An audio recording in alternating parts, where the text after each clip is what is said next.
ভারতের বিরুদ্ধে কথা বলায় বুয়েট শিক্ষার্থী শহীদ আবরার ফাহাদকে হত্যা করা হয়েছে বলে জানিয়েছেন জাতীয় নাগরিক পার্টির আহ্বায়ক নাহিদ ইসলাম।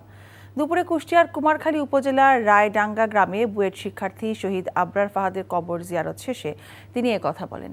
এরপর উপজেলার আলাউদ্দিন মোড়ে পথসভা করেন নেতৃবৃন্দ।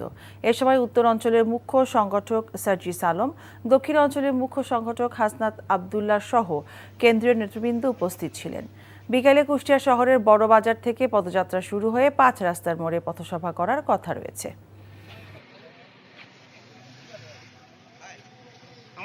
ভারতীয় আগ্রাসনের বিরুদ্ধে ফেসবুকে লিখেছিলেন, বাংলাদেশের সাথে যে চুক্তি করা হয়েছিল, ফেনী নদীর চুক্তি করা হয়েছিল, যেখানে বাংলাদেশের স্বার্থ ক্ষুণ্ণ করা হয়েছিল, এরকম বাংলাদেশের স্বার্থের পক্ষে আবরার ফাহাদ কথা বলেছিলেন দেখে আবরার ফাহাদকে ভারতীয় তাবেদার সংগঠন, ফ্যাসিস্ট সংগঠন ছাত্রলীগ সারা রাত নির্মম নির্যাতন করে হত্যা করে এবং আমাদের ভাই আবরার ফাহাদ শহীদ হন।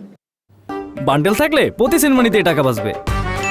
বিকাশ সেনমানি বান্ডেল কিনে জিতুন প্রতি লেনদেনে।